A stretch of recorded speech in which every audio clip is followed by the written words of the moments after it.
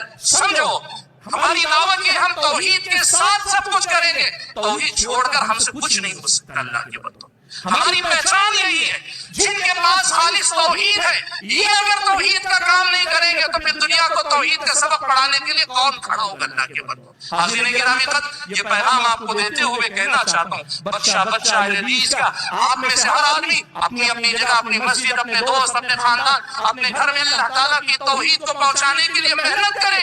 یہی ہماری زندگی کا مقصد ہے، اور اسی سے ہماری اور آپ کی شناخت اور پہچان ہے، اور اللہ سے ہماری دعا ہے کہ اللہ اسی پر ہم سب کو موت نصیب فرمائے۔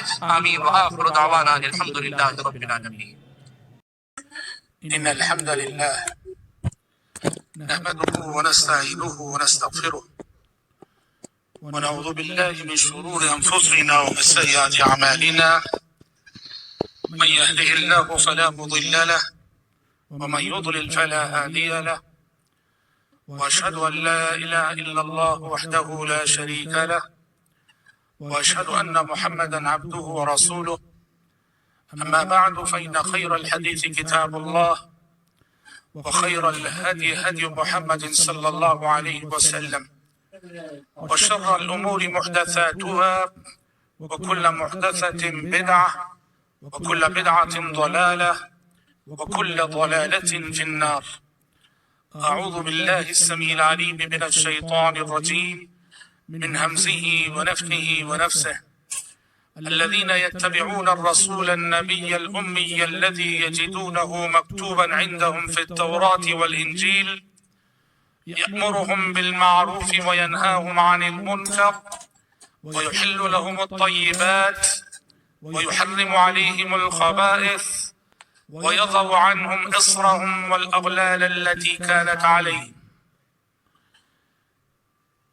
اسٹیج پر موجود تمام ہی معزز علماء، ندائے قرآن و حدیث کانفرنس کے محترم شرکاء، ذمہ داران جماعت اور جمعیت،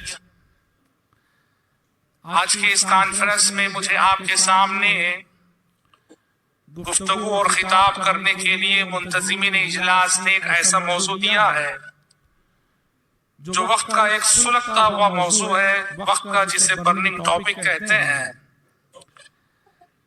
میرا موضوع ابھی آپ نے سنا کہ مجھے نشے کی لعنت کے سلسلے میں گفتگو کرنی ہے، کہ ڈرگز اور نشے کی لعنت ہمارے سماج، ہمارے معاشرے اور ہمارے وجود کو کیسے کھوکھلا کر رہی ہے، اور سماج کس طرح سے اس لعنت کی زد پہ آ چکا ہے، اس حوالے سے مجھے آپ کے سامنے گفتگو کرنی ہے۔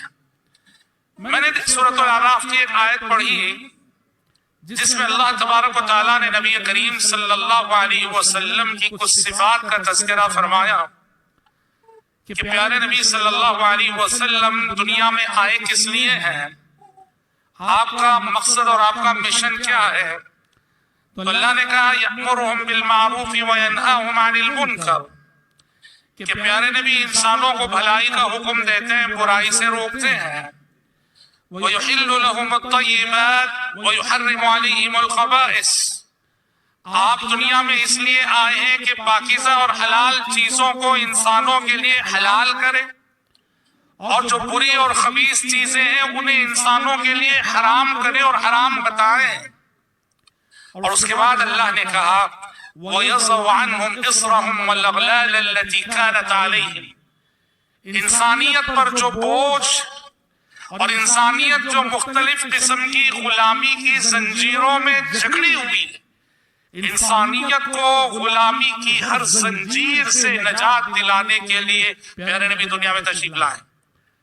اس آیت میں اللہ رب العزت نے جو فرمایا کہ پیارے نبی دنیا میں آئے ہیں انسانوں کو ہر قسم کی غلامی کی زنجیروں سے رہائی دلانے کے لیے، تو دیکھو دنیا میں غلامی کئی قسم کی ہوتی ہے۔ سب سے بدترین غلامی غیر اللہ کی غلامی ہے، جسے ہم شرک کہتے ہیں، یہ سب سے بدترین غلامی ہے۔ شرک کی غلامی کے بعد دوسری قوموں کی مرغوبیت کو لے کر ذہنی غلامی، یہ بھی غلامی کی بدترین شکل ہے۔ لیکن غلامی کی ایک شکل یہ بھی ہے کہ انسان غلط قسم کے عادات اور غلط قسم کے اطوار کا غلام بن جائے، یوں غلام بن جائے کہ وہ عادت اس سے چھوٹی نہیں جاتی ہے، اس کو اپنائے بغیر وہ جی نہیں پاتا، اس عادت کے آگے وہ مجبور ہو جاتا۔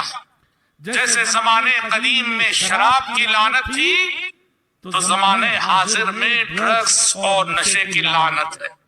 حضرات، ڈرگس اور نشے کے سلسلے میں ہم علماء آپ کو کیا بتائیں گے، یہ سماج سے تعلق رکھنے والا موضوع ہے، سماج کو ہم سے بہتر آپ لوگ جانتے ہیں۔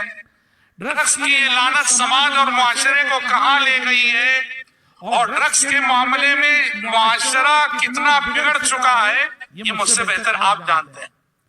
یہ کسی ایک شہر کا مسئلہ نہیں، کسی ایک اسٹیٹ کا مسئلہ نہیں، کسی ایک ملک کا مسئلہ نہیں، ڈرگس کا مسئلہ یہ انٹرنیشنل مسئلہ ہے، کیونکہ یہ انٹرنیشنل تجارت ہے۔ یہ ایک ایسی بدترین تجارت، اخلاق کو بگاڑنے والی، کردار کو بگاڑنے والی، نسلوں کو بگاڑنے والی، ذہن و فکر کو بگاڑنے والی، انسانیت سوز تجارت ہے یہ۔ اس لیے عالمی مسئلہ ہے، شہر پریشان اس سے، حکومتیں پریشان اس سے، ہمارا ملک پریشان اس سے، ساری حکومتیں پریشان اس سے۔ اور اسی لیے دنیا کی بہت سارے ممالک میں اس لعنت میں جو لوگ مبتلا، یا یوں کہیے جو ڈرگس کی تجارت کرتے ہیں، ڈرگس کا بزنس کرتے ہیں، دنیا کے بہت سارے ممالک سیدھے سیدھے سزائے موت دیتے ہیں۔ ڈرگس کی لعنت میں جو لوگ مبتلا ہوتے ہیں، اس کا کاروبار کرتے ہیں، بزنس کرتے ہیں، سیدھے سیدھے سزائے موت۔ وہ بات خلیجی ممالک کی ہو سر فہرست، یا پھر یہ کہ دوسرے اور مغربی ممالک ہو، باقاعدہ ڈرگس کے تاجروں کو سزائے موت دی جاتی۔ دیکھو عقل ہے نا، عقل بہت بڑی نعمت ہے۔ اللہ نے انسان کو کائنات کی دیگر مخلوقات سے جو ممتاز کیا ہے عقل کے ذریعے سے، عقل ہی کے ذریعے انسان اچھے اور برے میں تمیز کرتا ہے، نفع و نقصان میں تمیز کرتا ہے، دوست اور دشمن میں تمیز کرتا ہے۔ نشہ، ڈرگس کی لعنت یہ کرتی ہے کہ انسان کی عقل کو معاف کر دیتی ہے، اور انسان عقل سے پیدل ہو کر ایسی حرکتیں کرنے لگتا ہے کہ شاید جنگل کا درندہ بھی ایسی حرکتیں نہیں کرتا۔ اسی لیے شراب کو ام الخبائث کہا گیا. شراب صرف شراب ہو تو ام الخبائث ہے، اور ڈرگس تو شراب کے مقابلے میں کئی گنا بڑھ کر خطرناک. حدیث میں پیارے نبی نے کیا فرمایا؟ انسانی زندگی کو شراب کیسے متاثر کرتے اور انسان کو کہاں تک لے جاتی ہے. پیارے نبی نے فرمایا کہ ایک خاتون بدکار عورت، زانیہ عورت، اس کا دل آ گیا ایک ایسے نوجوان پر جو بڑا عبادت گزار تھا. سنن نسائی کی حدیث ہے، بنو اسرائیل کا واقعہ. اس نے کسی طرح سے اس نوجوان کو ورغلا کر، پہلا کر، پھسلا کر اپنے کمرے میں بلا لیا اور دروازے بند کر دیے، اور اس نوجوان کو دھمکی دی کہ 3 کام ہے، 3 میں سے کوئی کام یہ کرنا ضرور ہے تجھ کو. یا تو میرے ساتھ بدکاری کر، یا پھر وہاں ایک بچہ تھا، کہا اس بچے کا مرڈر کر، یا نہیں تو وہاں ایک شراب کا مٹکا رکھا ہوتا، کہا شراب پی. کہا کہ ان 3 کاموں میں سے کوئی کام تجھے کرنا ہی ہے، اور اگر تو کہتا ہے کہ کوئی کام نہیں کرے گا، ابھی چلاؤں گی میں اور لوگوں سے کہوں گی کہ تو میری عزت پہ ڈاکہ ڈالنے کے لیے آیا تھا، چلاؤں گی، تجھے بدنام کر دوں. پریشان ہو گیا، دیکھا کہ 3 برائیاں اس کے سامنے ہیں، نعوذ باللہ، ایک زنا، ایک قتل، ایک شراب. وہ کہہ رہی ہے کہ کسی ایک نہ ایک کو کرنا ہے تبھی میں تمہارا پیچھا چھوڑوں گی. اس نے سوچا ان تینوں میں سب سے اخف اور ہلکی برائی شراب ہے، زنا سے کمتر ہے، قتل سے کمتر ہے، شراب پی لیتے ہیں. اس نے شراب پینے پہ آمادگی ظاہر کر دی، شراب پینے لگا. اس نے کہا اور پیو، پینے لگا. اس نے کہا اور پیو، پینے لگا. اور پیتے پیتے نشہ ایسے سوار ہوا کہ نشے کی حالت میں اس کے بعد اس عورت سے زنا بھی کر لیا، اور وہ جو بچہ تھا اسے قتل بھی کر ڈالا. نعوذ باللہ. نشہ انسان کے ساتھ یہ کام کرتا ہے کہ نشہ لینے کے بعد انسان نہیں رہتا، وہ درندہ بن جاتا ہے. دیکھتے نہیں آپ نشہ لینے والے انسانوں کو کس طرح سے سڑکوں پہ گرے رہتے ہیں، پڑے رہتے ہیں، بس اسٹینڈوں میں، ریلوے اسٹیشنوں میں مکھیاں اڑ رہی ہوتی ہیں. نشہ انسان کو انسانیت کے دائرے سے باہر نکال دیتا ہے. اس لیے بھائیو یاد رکھنا، یہ آفتوں کی آفت ہے، یہ مصیبتوں کی مصیبت ہے، یہ بلاؤں کی بلا ہے. سماج میں جتنے جرائم ہو رہے ہیں سب کا بنیادی سبب نشہ ہے. کتنے مرڈر ہو رہے ہیں جس کا سبب نشہ ہے. روڈ ایکسیڈنٹ جو ہو رہے ہیں اس کا سبب نشہ. زنا کے واقعات، ریپ کے واقعات جو حادثات پیش آ رہے ہیں سبب نشہ ہے. نوجوان نسلیں تعلیم میں دلچسپی لیے بغیر ڈراپ آؤٹ ہو رہی ہیں، سبب نشہ ہے. نوجوان فیملی لائف میں ناکام ہو رہی ہیں، ان کی ازدواجی زندگی سکسس نہیں ہو رہی ہے، فیملی لائف میں ناکام ہو رہے ہیں، سبب نشہ ہے. یہ آفتوں کی آفت اور مصیبتوں کی مصیبت ہے. نشہ لینے والا زندگی کے کسی میدان میں کامیاب نہیں ہو سکتا، نہ تعلیم کے میدان میں کامیاب ہو سکتا ہے، نہ تجارت کے میدان میں کامیاب ہو سکتا ہے، نہ ہنر کے میدان میں کامیاب ہو سکتا ہے، اور نہ ہی وہ رشتوں ناتوں کو نبھا سکتا ہے. نشہ لینے والا انسان نہ وہ اپنی بیوی کے لیے اچھا شوہر بن سکتا ہے، نہ وہ اپنے ماں باپ کے لیے اچھی اولاد بن سکتا ہے، نہ وہ اپنی اولاد کے لیے اچھا باپ بن سکتا ہے، نہ وہ اپنی بہنوں کے لیے اچھا بھائی بن سکتا ہے. نشہ انسان کو ہر شعبے زندگی میں ناکام کرتا ہے، نامراد کر کے چھوڑتا ہے انسان. نئی نسلوں کے لیے اسی لیے یہ بہت بڑا خطرہ ہے. والدین، ماں باپ اسکول بھیجتے ہیں، کالج بھیجتے ہیں، کس لیے؟ پڑھنے کے لیے. مگر کیا کریں کہ یہ تعلیمی مراکز جہاں ہم اپنے بچوں کو بھیجتے ہیں کہ وہ پڑھیں، سور کر آئیں، نکھر کر آئیں، انہی تعلیمی مراکز میں جا کر ہماری نئی نسلیں بگڑ کے آ رہی ہیں. نشہ کہاں بکتا ہے معلوم کیجئے گا؟ سوسائٹی میں، سماج میں، سٹیز میں، شہروں میں نشہ جہاں زیادہ ملتا ہے اس میں سرفہرست تعلیمی مراکز ہیں، اسکولز ہیں، کالجز کے کیمپس ہیں، یہاں نشہ سب سے زیادہ بکا کرتا ہے. ہاں آپ اپنے بچوں کو بھیجتے ہیں کہ پڑھیں گے، سدھریں گے، نکھریں گے، سنوریں گے، اور انہی تعلیمی مراکز سے ہمارے بچے بگڑ کے آئے اور نشے کی لعنت کے شکار ہو کر آئے، سوچو تو کتنا بڑا المیہ ہے اور کتنی بڑی مصیبت ہے یہ۔ گراؤنڈ ریالٹی کیا جانتے ہیں؟ میں نے آج کی اس گفتگو کے لیے ہمارے دو ایسے ساتھی ہیں جن کو میں جانتا ہوں جو اس میدان میں کام کرتے ہیں، کس کے پیچھے جو سماجی خدمت گزار ہیں، جو ڈرگز لیتے ہیں، ہمارے لڑکے لڑکیاں بچے بچیاں، ان کے سلسلے میں ماشاءاللہ ان کی اصلاح و تربیت کے سلسلے میں کام کرنے والے ہمارے کچھ نوجوان ہیں۔ میں نے آج آپ کے سامنے یہاں بیٹھنے سے پہلے آج کے خطاب کے لیے میں نے مناسب سمجھا کہ ڈائریکٹ ان سے رابطہ کیا جائے اور ان سے پوچھا جائے کہ سماج کی تصویر کیا ہے، چونکہ وہ میدان سے جڑے ہوئے گراؤنڈ لیول پہ کام کر رہے ہیں۔ تو ہمارے ایک ساتھی تمل ناڈو میں کام کرتے ہیں، یہ نشہ سے متاثر نوجوانوں کے پیچھے، اور ایک ساتھی اسی شہر بنگلور میں کام کر رہے ہیں۔ ان کی رپورٹ کیا ہے جانتے ہیں؟ مختصر میں بتاؤں، تمل ناڈو کے ہمارے جو ساتھی ہیں، کل میں نے ان سے پوچھا کہ آپ جو یہ خدمت کر رہے ہیں، ہماری نوجوان نسل کی صورتحال کیا ہے، سماج کی صورتحال کیا ہے؟ انہوں نے کیا کہا جانتے ہیں؟ بہت روئے ہوئے، یقین کیجئے بیچارے درد مند دل رکھتے ہیں، اور خدمت وہی کر سکتا ہے جس کے سینے میں درد مند دل ہو۔ درد مند دل جس کے سینے میں نہ ہو خدمت نہیں کر سکتا۔ بیچارے بتاتے ہوئے رونے لگے، کہا کہ کیا بتاؤ سماج ہمارا اتنا بگڑا ہوا ہے، اتنی تلخ حقیقتیں ہیں۔ کہا کہ کتنے گھر ایسے ہیں نشے کے سبب کہ شوہر پیتے پیتے مر گیا، بیوی نوجوان بیوی بیوہ ہو گئی، چھوٹے بچے یتیم ہو گئے، پیتے پیتے شوہر جوانی میں مر گیا، اب بیوی بیوہ بچے یتیم، کوئی سہارا نہیں، کوئی آسرا نہیں۔ بے شمار قصے ایسے گھرانوں کے۔ کہا کتنے گھر ایسے ہیں کہ شوہر کماتا نہیں ہے، صبح نشہ، شام نشہ، دن نشہ، رات نشہ، بیچاری بیوی جاتی ہے کما کے آتی ہے، اور وہ کمائی بھی گھر میں چولہا نہیں جلتا ہے، زبردستی بیوی کو مار پیٹ کے وہ پیسہ لیتا ہے، بیوی کی کمائی سے بھی جا کے نشہ کرتا ہے۔ کہا بعض گھرانے ایسے ہیں کہ بیوی نہیں، بیٹی کو نشہ اور باپ مجبور کرتا ہے کہ جا کما کے لا۔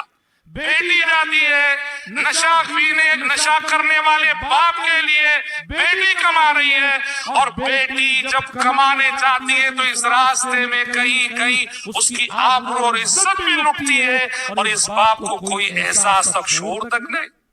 کہا کتنے گھر ایسے ہیں کہ بیچاری ماں باپ کی یہ لعنت دیکھ کر ماں اپنی بچیوں کی شادی کے لیے پائی پائی جمع کر کے رکھتی ہے، اور یہ نشہ کرنے والا باپ ایسا ہے کہ وہ بچیوں کی شادی کے لیے جمع کی گئی ساری پونجی لے کے خرچ کر لیتا ہے۔ بچیاں 40 سال کی عمر کی ہو گئی ہیں، اب ان کی شادی نہیں ہو رہی ہے۔ کہا کہ ایک مسئلہ ایسا بھی آیا، ایک خاتون مشربہ اسلام ہوئی، اس نے اسلام قبول کیا، اس کی شادی کرائی ہم نے، اور شادی جس شخص سے ہوئی وہ نشے کا عادی نکلا، وہ نشہ لیا کرتا تھا، بیوی کو مارا کرتا تھا۔ نتیجے میں کیا ہوا کہ بیچاری جو خلوص دل کے ساتھ اسلام لائی تھی، اس ڈرگز کے عادی شوہر کے ظلم سے تنگ آ کر مرتد ہو چکی ہے۔ اب ہم لاکھ سمجھا رہے ہیں، واپس آنے کے لیے تیار نہیں۔ کہا کہ ایک منظر یہ بھی ہے، امیر گھرانوں کے بچے، مالدار گھرانوں کے بچے مندروں کے پاس بیٹھ کے بھیک مانگ رہے نشے کے لیے، کیونکہ نشہ ظاہر بات ہے کہ وہ پیسے کے بغیر اور معمولی قیمت میں بھی نہیں ملا کرتا۔ گھر والے جب پیسہ دینا بند کرتے ہیں اسے تو پہر قیمت نشہ چاہیے۔ کہا امیر گھرانوں کے بچوں کو ہم نے مندروں کے پاس بیٹھ کر بھیک مانگتے دیکھا ہے نشہ کرنے کے لیے۔ یہ رپورٹ تھی ہمارے ان ساتھی کی جو تمل ناڈو کے، بنگلور کے ایک ساتھی ہیں جو ماشاءاللہ عرصے سے اس میدان میں کام کرتے ہیں۔ ہم نے ان سے بات کی، ہم نے کہا کہ اس سلسلے میں آپ کے پاس کیا تجربات ہیں اور کیا رپورٹ ہے۔ انہوں نے بھی بڑے دردناک حقائق سنائے، یقین نہیں آتا میرے بھائیوں۔ پہلا ہی واقعہ انہوں نے سنایا، کہا کہ مولانا یقین کریں گے ایک کیس ہمارے پاس ایسا آیا، انہوں نے بھی ہمارے پاس تصویریں بھیجی ہیں، خیالی بات نہ کی، ویڈیوز بھیجیں، تصویریں بھیجیں جو کہ امانت ہے، دکھانے کی چیز نہیں ہے۔ بہرحال انہوں نے کہا ایک کیس ہمارے پاس ایک لڑکی کا آیا جو حافظ قرآن ہے، حافظ قرآن ہے اور حج کی ہوئی ہے، شادی ابھی نہیں ہوئی ہے، حافظ قرآن ہے، حج کی ہوئی ہے اور نشے کی لعنت میں مبتلا ہے والعیاذ باللہ۔ حافظ قرآن، کہاں جا رہا ہمارا سماج؟ کہتے ہیں کہ ایک مرتبہ ہمیں رپورٹ ملی ایک لڑکی کے سلسلے میں کہ اس کا ریپ ہوا، ہماری ٹیم گئی تو تحقیق کرنے پہ پتا چلا کہ مسئلہ ریپ کا نہیں ہے، مسئلہ ہی کچھ اور ہے۔ کہا کیا مسئلہ ہے؟ یہ جو لڑکی ہے اس کا نام بھی انہوں نے بتایا، ہمارے پاس محفوظ ہے۔ کہا کہ مسئلہ اصل میں یہ ہے، یہ نشے کی عادی لڑکی ہے، ڈرگس لے لے کے جو نشے کی عادی ہو چکی ہے لڑکی، اور نعوذ باللہ ایک آٹو ڈرائیور اس کو رکھ کر دھندا چلاتا ہے جسم فروشی کا۔ کہتے ہیں کہ اس لڑکی کے ساتھ بیٹھے ہم لوگ، اس کو اعتماد میں لیا اور اس کو ہم نے بہرحال ہمدردی کا اظہار کر کے اس سے ساری رپورٹ لی۔ کہنے لگے اس نے 40 لڑکیوں کے نام دیے، فون نمبر کے ساتھ، ایڈریس کے ساتھ، کہا کہ یہ میری سہیلیاں ہیں، یہ 40 کی 40 لڑکیاں نشے کی لعنت میں مبتلا ہیں۔ اور یہ کہاں کی جانتے؟ 3 ایرے بنگلور کے، شیواجی نگر جہاں ہم ہیں، شیواجی نگر، سب سے پہلے ٹیانری روڈ، شیواجی نگر اور آر ٹی نگر۔ کہا کہ ان 3 ایریوں کی 40 لڑکیاں ہیں، فون نمبروں کے ساتھ اور ایڈریس کے ساتھ اس نے ثبوت دیے، یہ سب نشے کی لعنت میں مبتلا۔ سماج کہاں جا رہا ہمارا؟ آنکھ بند کر کے گزر جاؤ تو کچھ نہیں، اور آنکھ کھلی رکھ کر اگر دیکھو گے واللہ نیند حرام ہو جائے گی کہ حشر کے میدان میں اللہ کو ہم کیا جواب دیں گے آخر۔ سماج کے تئیں ہماری ذمہ داری بہت عظیم ہے۔ ایک فیملی کے بارے میں انہوں نے بتایا، بنگلور کے ہمارے اس ساتھی نے کہا کہ ایک فیملی کی صورتحال ایسی ہے، بیٹا نشے کا عادی ہو گیا ہے، ڈرگس کا عادی ہو چکا ہے، اب وہ ساری فیملی کو کیسے پریشان کر رکھا ہے۔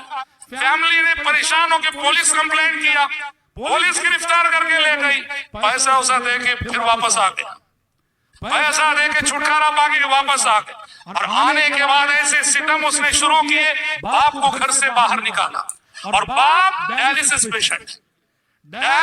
پیشنٹ باپ کو گھر سے باہر نکالا، گھر میں جمع ہونے نہیں دیتا۔ اب ماں پہ ظلم کرتا ہے کہ مجھے نشے کے لیے پیسہ دے، ماں بیچاری کھروگ ہو جاتی ہے، برتنیں مانج کے لاتی ہے، اور صورتحال یہ کہ اس کا ایک ہاتھ فریکچر ہو چکا ہے، ایسی ماں پہ اسے رحم نہیں آتا، ماں پہ زبردستی کرتا ہے کہ جا اور برتنیں مانج کے کما کے لا کے دے، مجھے نشہ کرنا۔ ماں باپ کے ساتھ یہ سلوک، بہنیں ہیں اس کی، بہنوں کو پڑھنے نہیں دیتا، کالج جانے نہیں دیتا، بہنوں پہ بھی دباؤ ڈالتا ہے، اور یہاں تک بات پہنچی کہ بہنوں پہ حملہ کرنے لگا، ان کے مرڈر کی کوشش کرنے لگا۔ میرے پاس موجود ہے ویڈیو تصویروں کے ساتھ، وہ بیچاری دونوں بہنیں اپنے اس نشے کے عادی بھائی کے حملے کے ڈر سے اپنا گھر چھوڑ کر دوسروں کے گھر میں جا کے جی رہی، کہاں جا رہا ہمارا سماج؟ اور ہمارے ساتھی وہ کہنے لگے جہاں تک وہ ایسے واقعات ماں باپ کو مارنے کے، ماں باپ کو پیٹنے کے اور ماں باپ کو مرڈر کی دھمکی دینے کے، یہ تو پوچھو مت مولانا، ہر نشہ لینے والے نوجوان کے گھر کی داستان ہے۔ سیدھے ماں باپ اگر پیسہ نہیں دیتے ہیں، اس کی خواہش پوری نہیں کرتے، سیدھے مرڈر کی دھمکیاں دیتا۔ اللہ، وقت فرصت ہے کہاں، کام ابھی باقی ہے، وقت فرصت ہے کہاں، کام ابھی باقی ہے، نور توحید کا اتمام ابھی باقی ہے۔ مسئلہ یہ ہے ہم اسی سماج میں رہتے ہیں اور ہمیں ان حالات کا شعور نہیں ہے، اسی معاشرے میں ہم رہتے ہیں، اور یہ سب اسی معاشرے میں ہو رہا ہے جس میں میں اور آپ جی رہے ہیں۔ کیوں ہم اتنے غافل ہیں کہ ہمیں اپنے سماج کے حالات کی خبر نہیں، اور اس سلسلے میں ہم اپنی ذمہ داری اور اپنا فرض ادا کرنے سے قاصر ہیں۔ ایک ریحاب سینٹر میں ہم خود گئے، ہم 2-4 اسٹاف جامعہ دارالسلام کے ایک ریحاب سینٹر میں گئے، ہم 100 سے زائد وہاں نشہ لینے والے موجود تھے جن کی اصلاح و تربیت کا اہتمام وہاں ہو رہا تھا۔ وہاں ہم نے کسے دیکھا جانتے اس ریحاب سینٹر میں؟ MBBS ڈاکٹر، اللہ، نشے کا عادی ہے، اب وہ اس لت کو چھڑانے کے لیے آیا ہوا ہے. پولیس کانسٹیبل حیدرآباد کا تھا، پولیس کانسٹیبل نشے کا عادی ہے، وہ لت چھڑانے کے لیے آیا ہوا ہے، اور خون کے آنسو رونے کی بات ہے. اسی سب میں ایک حافظ قرآن بھی شہر بنگلور کا، اسی سب میں ایک حافظ قرآن بھی شہر بنگلور کا. میں نے اس سے پوچھا اللہ کے بندے حافظ قرآن ہو اس لعنت میں کیسے مبتلا ہو گئے؟ کہنے لگا مولانا صاحب میرے فرینڈ سرکل، میرے دوست و احباب نے مجھے بگاڑ دیا. میرے نوجوان ساتھیوں، جسے آپ فرینڈ کہتے ہو، جسے آپ فرینڈز کہتے ہو، جسے آپ دوست کہتے ہو، اس کی دوستی اگر آپ کو اس راستے پہ لے جائے تو آپ اسے دوست سمجھ کر زندگی کی سب سے بڑی غلطی کر رہے ہو. وہ تمہارا دوست نہیں، دنیا اور آخرت کا تمہارا سب سے بڑا دشمن ہے ابلیس کے بعد.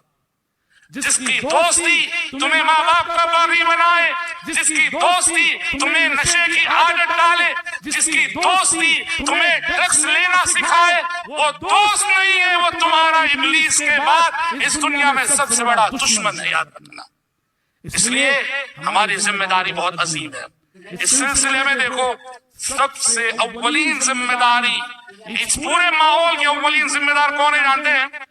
اس پورے ماحول کے اولین ذمہ دار ماں باپ ہیں. ماں باپ ہیں. ماں باپ اگر اب ماں باپ ہونے کی حیثیت سے تربیت کا حق کما حق کو ادا کرتے، اولاد یہاں تک پہنچے ناممکن ہے. یہ ماں باپ کا بیجا لاڑ، ماں باپ کا بے بیجا پیار، ماں باپ کی اندھی محبت، یہی چیزیں جو اولاد کو بگاڑتی ہے. جب تمہارا بچہ بیڑی پینا سیکھتا ہے اسی وقت اس کی گرفت کرو. جب تمہارا بچہ سگریٹ پینا سیکھتا ہے اسی وقت اس کی اصلاح کرو. یہ چائن سسٹم ہے. یہ نشے کا سفر بیڑی سے شروع ہوتا ہے اور ہوتے ہوتے نشے تک جاتا ہے. اگر ماں باپ بیڑی کے مرحلے ہی میں اس کی تربیت کرے، روک دیں، رک جائے. اور دوسری چیز، نظر رکھو اپنے بچوں کی دوستی پر. ہمارا بچہ، ہماری بچی، ہمارا لڑکا، ہماری لڑکی، ان کا فرینڈ سرکل کون ہے، کیسا ہے، یہ کن کے ساتھ اٹھتے ہیں، کن کے ساتھ بیٹھتے ہیں، نظر رکھو. یہ بہت ضروری ہے. اور خاص کر کچھ علامتیں ہوتی ہیں جن سے ماں باپ آسانی سے پہچان سکتے ہیں کہ ہمارا بچہ کہیں نشے کی رخ پہ تو نہیں جا رہا ہے. راتوں میں جاگنا اور دن بھر سونا، راتوں میں گھر سے غائب رہنا، سمجھیں یہ سب علامتیں ڈرگس لینے والوں کی. بے دریغ پیسہ خرچ کرنا اور پتہ نہ چلے کہ پیسہ کہاں جا رہا ہے. ہمیشہ آنکھیں سرخ رہنا، لال رہنا اور ہمیشہ غصے میں رہنا، یہ کچھ علامتیں ہوتی ہیں جن سے ماں باپ آسانی سے پہچان سکتے ہیں. مسئلہ یہ کہ ماں باپ اندھی محبت، اندھے لاڑ اور اندھے پیار میں مبتلا ہوتے ہیں، اور ماں باپ اس وقت جاگتے ہیں جب یہ بچہ حد سے نکل چکا، قابو سے باہر ہو چکا ہوتا ہے. اولین ذمہ داری ماں باپ کی ہے، اور پھر ہم سب کی ہے. ہم سب کی ہے. یہ نہ سمجھو کہ کسی کا گھر جل رہا ہے، وہ آگ ہے، اسے میرے گھر تک پہنچنے میں زیادہ دیر نہ لگے گی، آپ کے گھر تک پہنچنے میں زیادہ دیر نہ لگے گی. آج کسی کا گھر جل رہا ہے، بجھانے کی فکر کرو گے، تمہاری نسلیں محفوظ رہیں گی. اگر یہ کہہ کے خاموش رہو گے ارے گھر تو فلاں کا جل رہا ہے، یہ آگ تمہاری، اس آگ کو تمہاری نسلوں تک پہنچنے میں زیادہ دیر نہیں لگتی اور زیادہ دن نہیں لگتے. سمجھ میں آ رہی بات؟ علماء کی ذمہ داری ہے ممبر و محراب سے قوم کو اس جانب توجہ دلانا. اولین ذمہ داری علماء کی ہے. اور علماء کے بعد میں کہوں گا مسجد کے جو ذمہ دار ہیں، صدر، سیکریٹری، ممبرز، یہ مسجد کی ذمہ داری بہت عظیم ذمہ داری ہے. عظیم ذمہ داری ہے. یہ اعزاز نہیں ہے، یہ ذمہ داری ہے. تمام مساجد کے ذمہ داروں کے لیے ضروری ہے وہ اپنے آپ کو صرف مسجد کی چہار دیواری کا ذمہ دار نہ سمجھیں، بلکہ مسجد جس محلے میں ہے آپ اس پورے محلے کے ذمہ دار ہو. ہر مسجد کو اصلاح و تربیت کا ذریعہ بناؤ. ہر مسجد میں رضاکاروں کی ایک ٹیم تیار کرو، جو ٹیم پورے محلے میں گلی گلی نظر رکھے کون بچے ہیں، کون گروپ ہے. یہ نشہ لینے والے ہمیشہ ایک گروپ کی شکل میں ہوتے ہیں، ان کا ایک سرکل ہوتا ہے. نظر رکھو، گلی گلی نظر رکھو اور مسجد لاؤ ان کو. اور اس سلسلے میں حکومتی ادارے بھی موجود ہیں، حکومتی اداروں کا تعاون کرو، حکومتی اداروں کا تعاون لو، اپنی نسلوں کو اس خطرے سے بچاؤ. اور آخری بات جسے کہہ کے میں اپنی جگہ لینا چاہوں گا، جس طرح ہم اور آپ یعنی مسلمان مسجدیں بنانے کی فکر کرتے ہیں، محلہ محلہ گلی گلی مسجدیں بناتے ہیں، بہت اچھی بات ہے. جس اہتمام اور جس فکر مندی سے آپ مسجد بناتے ہو، ضروری ہے ہمارے لیے اسی اہتمام اور اسی فکر مندی کے ساتھ ہر علاقے میں ایک ریحاب سینٹر قائم کریں. ضروری ہے. بہت بڑا احسان ہوگا اگر آپ کسی فیملی کے ایک بچے کو ڈرگس کی لعنت سے بچا لیتے ہو. ارے زندگی عذاب بن جاتی ہے بھائی. کسی خاندان میں کسی گھرانے میں ایک بچہ ہو جو نشے کا عادی ہو، اللہ اللہ، اس پورے گھرانے کی زندگی عذاب بن جاتی ہے. جب وہ گھر میں داخل ہوتی ہے، ماں کامتی ہے، بھائی بہن کامتے ہیں، پتہ نہیں کب خود حادثہ بن جائے یا کب کوئی حادثہ برپا کر دے. ایسے میں اگر کسی ایک بچے کو، ایک خاندان کے بچے کو اگر آپ سدھارنے میں، اس کی اصلاح میں، اس کی تربیت میں کامیاب ہو جاتے ہیں، بہت بڑا صدقہ جاریہ ہوگا. میرے حال یہ وقت کی بہت بڑی لعنت ہے، یہ وقت کی بہت بڑی آفت ہے، یہ وقت کی بہت بڑی مصیبت ہے، یہ وقت کی بہت بڑی بلا ہے. رب العزت سے دعا ہے کہ رب العزت ہم سب کو، آپ سب کو، ہمارے بچوں کو، ہماری آنے والی نسلوں کو اللہ اس لعنت سے محفوظ رکھے. اللہ رب العزت نشے کی اس بلا اور وبا کے سلسلے میں ہم سب کی جو ذمہ داری ہم پہ عائد ہوتی ہے، اس ذمہ داری کو سمجھ کر اپنا فرض نبھانے کی توفیق نصیب فرمائے. اللہم آمین. وصلی اللہ وسلم علی خیر خلقہ محمد وآلہ وصحبہ اجمعین. السلام علیکم. بسم اللہ الرحمن الرحیم. ان الحمد للہ نحمده ونستعینه ونستغفره ونعوذ باللہ من شرور انفسنا ومن سیئات اعمالنا. من يهده الله فلا مضل له ومن يضلل فلا هادي له. واشهد ان لا اله الا الله واشهد ان محمدا عبده ورسوله. يا ايها الذين آمنوا اتقوا الله حق تقاته ولا تموتن إلا وأنتم مسلمون. يا أيها الناس اتقوا ربكم الذي خلقكم من نفس واحدة وخلق منها زوجها وبث منهما رجالا كثيرا ونساء واتقوا الله الذي تساءلون به والأرحام إن الله كان عليكم رقيبا. يا أيها الذين آمنوا اتقوا الله وقولوا قولا سديدا يصلح لكم أعمالكم ويغفر لكم ذنوبكم ومن يطع الله ورسوله فقد فاز فوزا عظيما. أما بعد فإن خير الحديث كتاب الله وخير الهدي هدي محمد صلى الله عليه وسلم وشر الأمور محدثاتها وكل محدثة بدعة وكل بدعة ضلالة وكل ضلالة في النار. فأعوذ بالله السميع العليم من الشيطان الرجيم. بسم الله الرحمن الرحيم. قل إن كنتم تحبون الله فاتبعوني يحببكم الله ويغفر لكم ذنوبكم والله غفور رحيم. صدر اجلاس، علماء کرام، معزز سامعین، نوجوان ساتھیوں، اسلامی ماں اور بہنوں، الحمدللہ ابھی آپ حضرات نشے کے نقصانات پر بہت اچھی باتیں سن رہے تھے. اللہ تعالی ہم سب کو سننے کے ساتھ عمل کی توفیق نصیب فرمائے. ہمیں جو موضوع دیا گیا ہے وہ ہے بدعات کے نقصان، اور ہم نے اشتہار ابھی بیٹھے بیٹھے ڈاکٹر عبداللطیف نے دکھایا. اثر کے بعد کے جتنے پروگرام سب نقصانات ہی والے ہیں. دعا کرو کہ اللہ نقصان سے بچا لے.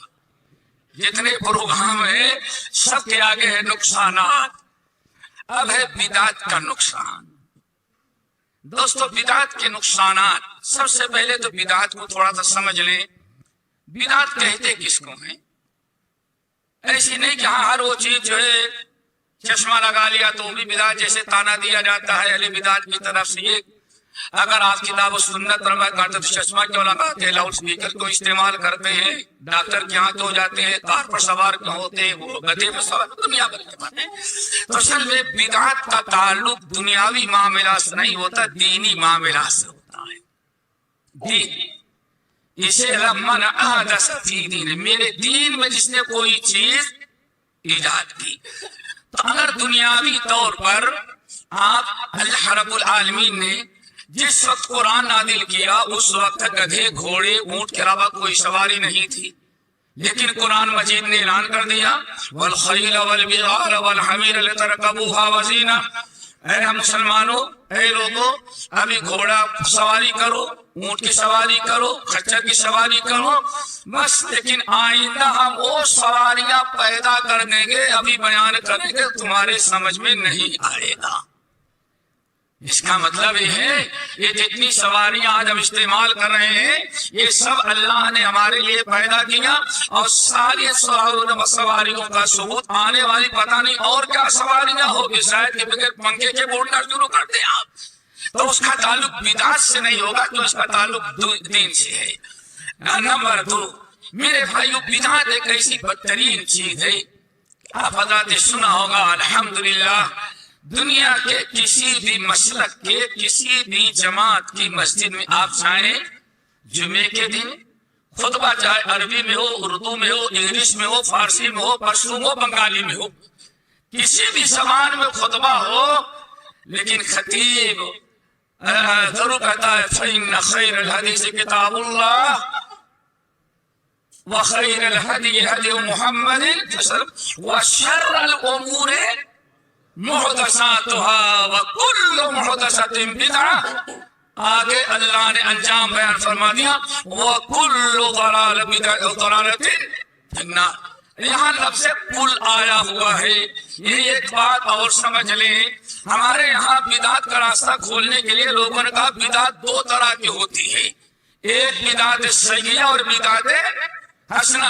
جہنم میں وہ جائے گا جو بدعت سیئہ اپناتا ہے اور بدعت حسنہ کا ثواب پاتا ہے۔ تو یہ یاد رکھیں، پیارے نبی تو کہتے ہیں کلو، کیا کل کا کیا ترجمہ ہوگا؟ اور آپ سمجھ آئیں گے نا، حال انڈیا اللہ اکبر، کلو بدعت ضلالہ، ہر بدعت ضلالت، اللہ اکبر۔ اب کس کو یہ کیا اختیار ہے کہیں نہیں کچھ بدعت حسنہ ہے اور کچھ سیئہ۔ امام محمد بن نصر المروزی رحمت اللہ علیہ نے اپنی کتاب لکھی السنہ، سنہ نام ہے، اس کے اندر نقل کرتے، اور اللہ کا ہی بہت بڑے محدث ہیں، انہوں نے شرح السنہ کے اندر نقل کیا، مشہور صحابی حضرت عبداللہ ابن عمر ابن الخطاب رضی اللہ تعالیٰ عنہ سے کہتے ہیں کل بدعت ضلالہ وَإِنْ رَآهَا النَّاسُ حَسَنًا، لوگ کتنا اس کو حسنہ کہیں لیکن اسلام میں وہ بدعت ہی ہوگی۔ ان کی زبان سے ایسی چیز اللہ نے ادا کرا دی کہ لوگوں کبھی بدعت کی دو قسم نہیں کرنا کہ بدعت حسنہ بھی ہے، بدعت سیئہ بھی۔ جو چیز بدعت ہے جس کا ثبوت کتاب و سنت میں نہیں وہ بدعت ہی ہوگی، چاہے اس کو حسنہ کہیں سیئہ کہیں کچھ بھی آپ کہہ لیں، لیکن کل بدعت ضلالہ۔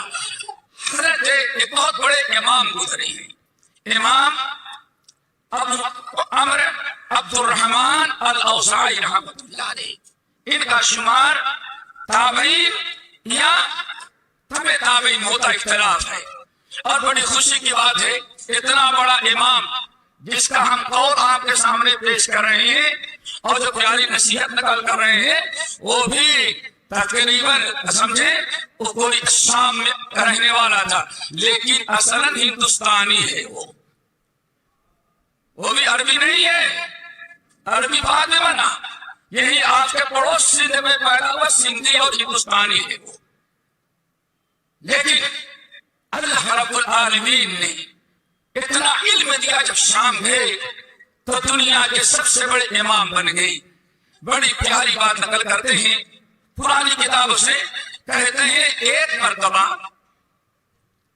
شیطان، جانتے ہیں آپ حضرات کہ اللہ رب العالمین نے جب جنت سے نکالا، ابلیس جنت سے نکالا تو اس نے وعدہ کیا ہم آپ کے بندوں کو گمراہ کریں گے. کہتے ہیں ایک مرتبہ جب کتاب و سنت میں شرک و بدعات کی مذمت دیکھا قرآن آیات میں، تو کہتے ہیں پرانی کتابوں سے نقل کرتے ہیں ابلیس نے کانفرنس کی. لیکن ابلیس کی کانفرنس اللہ کے گھر میں نہیں ہوگی. وہ جیسے ہمارے سے بتا رہے ہیں اکتوبر وہ سمجھیے بڑی کانفرنس ہوئی. کہا کہ بتاؤ آدم کی اولاد کو کیسے تم گمراہ کر سکتے ہو. ہر شیطان کو یاد رکھی. آؤ بتاؤ ایک جو بڑا رستم زمانہ تھا کہ ہم آدم کی اولاد کو جہنم میں پہنچا دیں گے. کہا کیسے گمراہ کرو گے؟ کہا ان سے گناہ کروائیں گے، برائی کروائیں گے، حرام کاری کروائیں گے. تو ابلیس نے کہا کہ میاں اگر تم گناہ کرواؤ گے اللہ نے توبہ کا دروازہ کھلا ہے. اگر کوئی مسلمان برائی کو برائی سمجھتا ہے، شراب کو شراب سمجھتا ہے، زنا کو زنا سمجھتا ہے، چوری کو حرام سمجھتا ہے، اگر وہ کسی مولوی کی تقریر سنا کہ اللہ تعالیٰ نے یہ سزا رکھی ہے اور سوچے گا توبہ کا دروازہ ہے تو توبہ کر لے گا، اس کے پچھلی زندگی کے سارے گناہ. جتنی محنت کرو گے تو محنت تو میں نے برباد کر دیا. دوسرا کھڑا ہوا، ہم راستے میں بیٹھ کر کے ان نماز پڑھنے کے لیے جاتے رہیں گے، ان کو روک لیں گے. کہا ٹھیک ہے روک لو گے. کہیں ایسا ہوتا ہو باپ اچھا ہے، امام اچھا ہے، ماں باپ اس سے پوچھیں کہ نماز کیوں نہیں پڑھا؟ ارے دوست نے روک لیا. ہو سکتا ہے باپ دو تھپڑ مارے اور پھر آئندہ سے نماز نہیں چھوڑنا، تمہاری محنت رکھ. ایسے بڑی باتیں بتائی. ابلیس جب دیکھا ہاں سب لوگوں کی رائے بیکار ہو گئی، کہتا ہے میرے پاس ایک فارمولا ہے، ہم اس کو اگر وہ پھیلانے لگو تو دنیا میں کبھی انسان توبہ نہیں کرے گا. لوگوں نے کہا کیوں؟ کہا کہ بدعت ہم عام کر دیں گے دین کے نام پر، اور آدمی کہے گا اس کے کرنے میں اتنا ثواب. ماشاءاللہ شب قدر کو اگر تسبیح پڑھو گے باجماعت تو اتنے گناہ معاف، اتنا ثواب پا جاؤ گے. جب ثواب کے نام پر دین کے نام پر بدعت کرے گا تو کبھی بدعت کو چھوڑنے کے لیے تیار. سارے چیلوں نے کہا کانفرنس میں شریک والے نے، ارے واہ انت انت انت، واہ سردار آپ نے جو رائے دی اس کا مقابلہ کائنات میں کوئی نہیں کرتا. یہ ہے بدعت.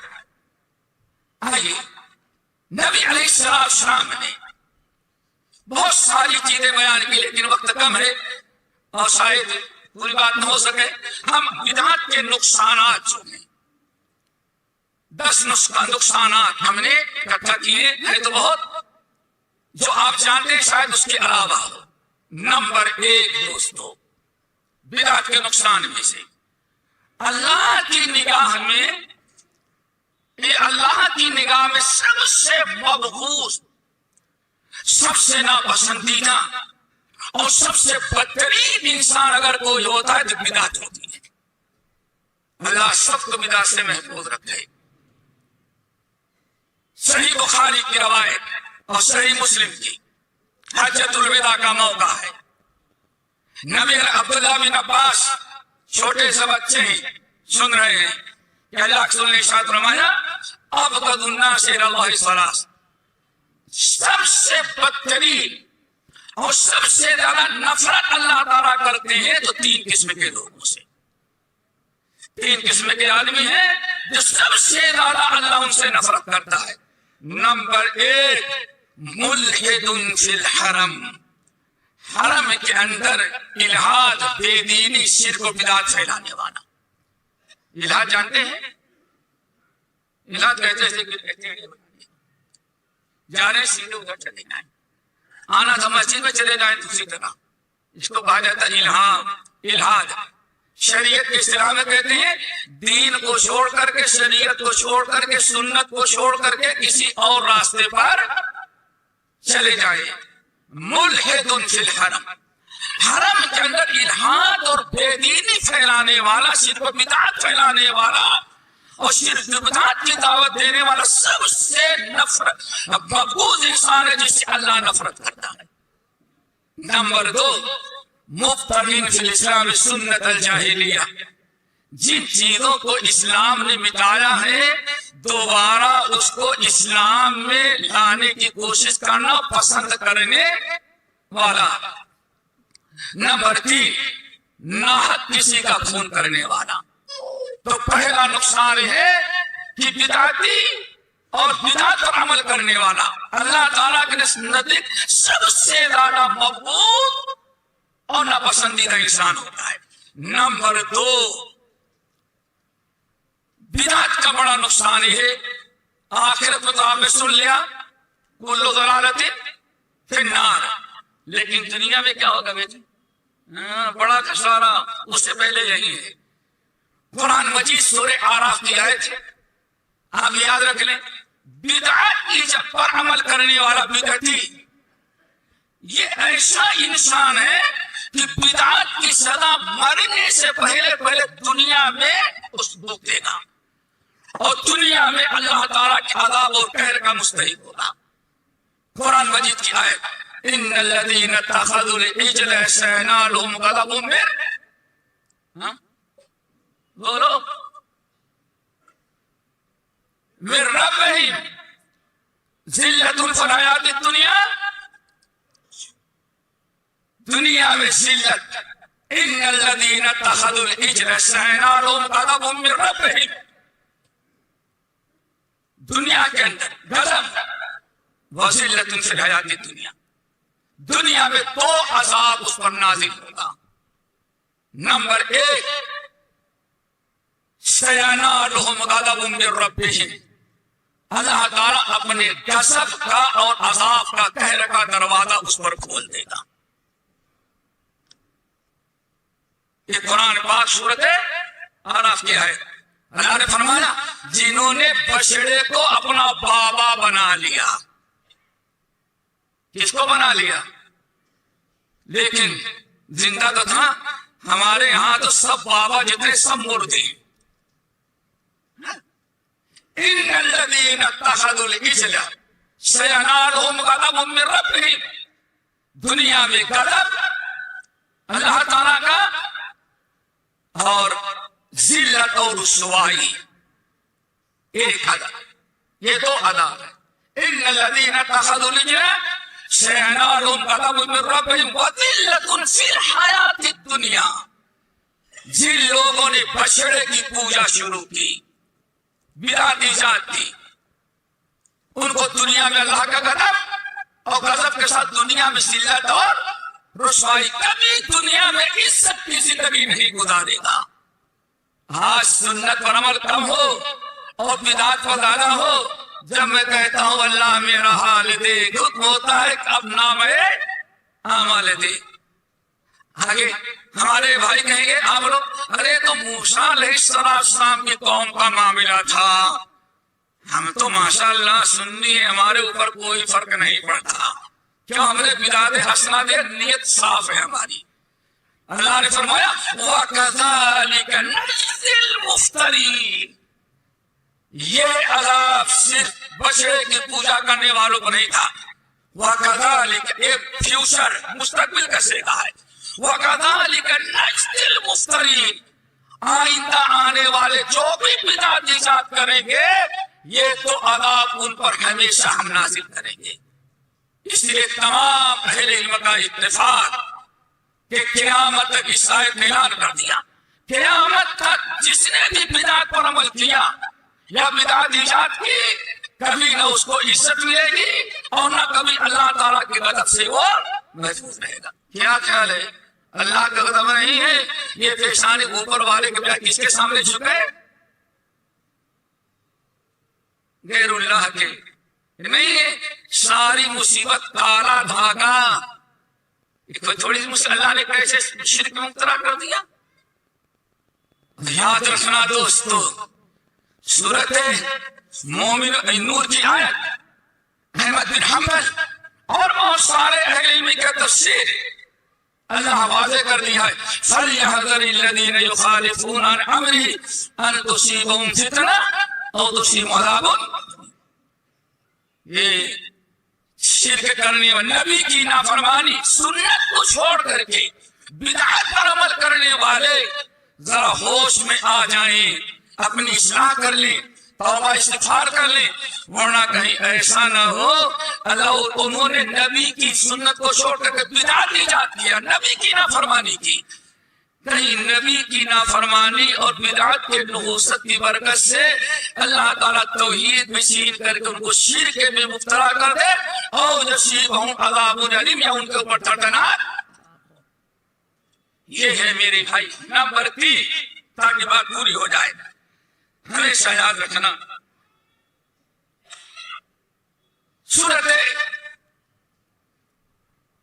آل عمران کی آیت، رب العالمین نے فرمایا یوم تبیض وجوہ وتسود وجوہ، اے لوگو قیامت کے دن حشر کے میدان میں جب قبر سے اٹھاؤ جاؤ گے تو دو قسم کے لوگ ہوں گے۔ یوم تبیض وجوہ، کچھ لوگ ایسے ہوں گے جن کے چہرے چمکتے ہوں گے، دعا کرو سب کو اللہ اسی میں شامل کر دے، اور کچھ ایسے ہوں گے وتسود وجوہ جن کے چہرے کالے ہوں گے۔ اور قرآن مجید موقع نہیں پتا تفسیر بتا دوسری آیت میں کیا ہے، معلوم پڑتا ہے گھاٹا ٹوپ رات کی تاریکی ان کے چہرے بنا دی، اتنے کالے بن گئے۔ پھر اللہ نے بیان فرمائے کون ہوں گے؟ اب تو ہیں دو گے، اب چہرے کس کے کالے ہوں گے؟ ترجمان القرآن حضرت عبداللہ ابن عباس رضی اللہ تعالی عنہما اور بہت سارے اہل علم، صحابہ تابعین، اہل علم نے کہا کہ اما الذین ابیضت وجوہہم واما الذین اسودت وجوہہم فاہل البدع، وہ لوگ جن کے چہرے کالے ہوں گے قبر سے اٹھے، پہلے بورڈ لگا دیا، کالا چہرہ کر دیا گیا، کہتے ہیں فاہل البدع، یہ بدعت والی اہل بدع ہیں۔ اہل البدع یعنی اہل بدع کا بڑا نقصان یہ ہے کہ قیامت کے دن قبر سے اٹھیں گے تو ان کے چہرے کالے ہوں گے، کتنے گورے چٹے ہو، کتنے موٹے، کتنا بھی کیا کہتے ہیں وہ سرما لگائے، کتنے بھی کچھ خوبصورت بننے کے لیے کرتے نہیں، لیکن چہرے کم وقتوں کے کالے ہوں گے۔ دعا کرو اللہ اس بلا سے سب کو بچائے۔ لیکن وَأَمَّا الَّذِينَ ابْيَضَّتْ وُجُوهُهُمْ، رہے وہ لوگ جن کے چہرے چمکتے ہوں گے، کہتے ہیں فَهُمْ أَهْلُ السُّنَّةِ، وہ اہل السنہ۔ اور اگر برا نہ لگے ترجمہ کر دوں اہل بدعت کے مقابلے میں اہل حدیث۔ سارے اہل بدعت کے چہرے کالے ہوں گے اور الحمدللہ اہل الحدیث کے چہرے چمکتے ہوں گے۔ دعا کرو اللہ ایسے ہی اہل حدیث ہم کو بنا دے۔ یوم تبیض وجوہ وتسود وجوہ، یہ بڑا خسارہ ہے دوستو۔ کہتے ہیں ابھی اس سے پہلے ساؤتھ انڈیا میں ایک جگہ تھا تو کچھ لوگوں نے بتایا ہمارے ہاں اگر کوئی مجرم جرم کر رہا جب چڑھایا ہوا ہے یا کوئی اور جرم کرتا ہے تو سب سے پہلے اس کے چہرے کو پولیس کالا کرتی ہے اور کالا کر کے بعد جس محلے میں اس محلے کے گلیوں میں گھماتی ہے اس کو۔ اللہ اکبر، کتنی بڑی ذلت ہے کہ حشر میں چہرے کالے ہوں۔ عمل کیا ہے؟ شراب نہیں پیا، چوری نہیں کیا، لیکن ہم نے بدعت پر عمل کیا اور چہرے ہمارے چمکتے ہیں، چمکتے ہوں گے کیوں؟ اہل السنہ۔ آگے نمبر 4 میرے بھائی، بدعتی اصل میں بدعت جو ہے اس کا ایجاد کروانے والا اصل اس میں شیطان ہوتا ہے۔ شیطان بدعت ایجاد کرواتا ہے۔ شیطان کبھی آپ کو وہ کام نہیں بتائے گا جس پر اللہ راضی ہو۔ ہاں کبھی بعض سلف کہتے ہیں، ابن جوزی نقل کرتے ہیں، اگر آپ بڑے بڑے مسلمان ہیں الحمدللہ شیطان کے فندے سے بچے ہیں، تو کہتے ہیں کم وقت آپ سے 99 نیکیاں کروائے، کتنا؟ پھر آخر میں جب آپ نے خوب بھروسہ کر لیا اس پر، ہاں دل میں فرشتہ ڈال رہا ہے، سمجھے؟ اب اچانک وہ ایک ہی مرتبہ بدعت میں ڈال دے گا، یہ ہے شیطان کا وقت۔ صاحب کہنے لگے، ساؤتھ انڈیا کہتے ہمارے یہاں کہنے لگے کہ آئے سمجھ میں آ گئی، یہ میں نے کر سکے۔ میں نے کہا کیوں؟ کہا کہ جمعرات کو 2 بجے آ کر کے معلوم پڑا کا کوئی جگا رہا ہے، اٹھ گیا، بیوی کو جگایا، وضو کیا اور نماز پڑھنے، اللہ تیرا کرم ہے کہ آج تہجد کی نماز پڑھنے کے لیے فرشتے نے جگا دیا، تیرا کرم ہے کہ آج تو نے ہمیں فرشتے کو رکھا، ایسے تھپکی کوئی دے رہا، سمجھ گیا کہ فرشتہ ہی ہے۔ کہتے ہیں لیکن اذان فجر کے 10 منٹ پہلے سوچا کہ لیٹ کر کے کمر سیدھی کر لے، سو گئے تو 8 بجے تک نیند نہیں کھلی، آ گیا کہ ہاں تہجد شیطان ہم سے پڑھوایا تاکہ ہاں وَمَكَرُوا وَمَكَرُوا اللَّهُ۔ دوستو شیطان بڑا بدبخت ہے، اسی لیے امام ابن الجوزی رحمت اللہ علیہ اور ابن قیم رحمت اللہ علیہ کئی مقام پر اشارہ کرتے ہیں کہ شیطان کے مکر سے محفوظ رہو۔ بابا آدم کو کتنے فائدے بتایا درخت کا، ماشاءاللہ یہ کبھی نہیں موت آئے گی، یہ ہو سب کچھ۔ تو شیطان کبھی بدعت کرانے کے لیے سیدھے سادے لوگوں سے نیکی بھی کراتا ہے، مقصد ہوتا ہے اپنے اعتماد میں لینا۔ ماشاءاللہ ہمارے بھائی بیٹھے ہوئے ہیں، اگر کوئی فرادی ہو تو کہے گا ماشاءاللہ ابھی مجھے 500 کی ضرورت ہے، ابھی دے دے، عشاء میں لوٹا دوں گا، ماشاءاللہ دے دیا، اور واقعی مسجد پر کھڑا انتظار کر رہا تھا 500 دینے کے لیے۔ میں نے کہا واہ اتنا امانت دار آج تک مجھے نہیں ملا۔ دوسرے دن پھر آیا، صاحب ذرا ضرورت پڑ گئی ہے 1000 دے دیں، پھر آیا فجر میں دے دوں گا، فجر کی نماز میں لا کے دے دیا۔ پھر آگے بڑھ، کچھ دن کر رہا تھا، جب خوب اعتماد میں لے لیا، کہا بس کیا بتائیں یہ میں نے مکان خریدا، ابھی 50 لاکھ کی ضرورت ہے، ابھی آپ دے دیں کل دے دوں گا۔ ایک 10 مرتبہ ان سے اچھا وعدہ کیا ہے، لیکن وہ شیاطین انس تھا۔ شیطان 2 طرح کے ہوتے ہیں، شیطان کتنی طرح سے؟ 2 طرح کے ہوتے ہیں، ایک تو انگلیس والا شیطان ہے، اور کبھی آدم کی اولاد بھی شیطانی کے کام کرتی، من شر الوسواس الخناس الذی یوسوس فی صدور الناس من الجنۃ والناس۔ جیسے کہ کہا جاتا ہے، بعض سلف نے نقل کیا کہ ایک صاحب ماشاءاللہ گزر رہے تھے، اور کہیں جنگل میں پہاڑ پر ایک انسان بیٹھا، لمبا ایسے ٹانگے لیے ہوئے اور شاید لمبی داڑھی، سب لوگ پیر دبا رہے، اور ماشاءاللہ گزرنے والا سوچا بڑا بزرگ ہے، ہم بھی تھوڑا پیر دبا کر کے اس کی برکت لے لیں۔ دعانے لگے، کہا بھیا تم چلے جا رہے تو کیسے، کیا کرنے لگے؟ کہا کہ اتنی بزرگ ہستی، چہرہ کا دیکھو، داڑھی دیکھو، اتنی خدمت خدمت کر رہے ہیں، ہم نے سوچا ہم بھی ذرا دبا کر کے آپ سے برکت لے لیں۔ کہا بھیا تم راستہ پکڑو، ہم ابلیس ہیں، ابلیس سے تم جاؤ اپنا راستہ پکڑو۔ کہا نہیں اللہ کی قسم آپ اللہ کے ولی ہیں۔ کہا نہیں بھائی قسم نہیں کھاؤ، میں ولی نہیں، میں شیطان ہوں، ابلیس ہوں، اپنا راستہ پکڑو۔ کہتے ہیں کہ نہیں اللہ کی قسم آپ کے ولی ہیں۔ کہا بھائی قسم کس بنا پر کھا رہے ہو؟ کہا ہمارے پاس دلیل ہے۔ کہا کیا دلیل ہے؟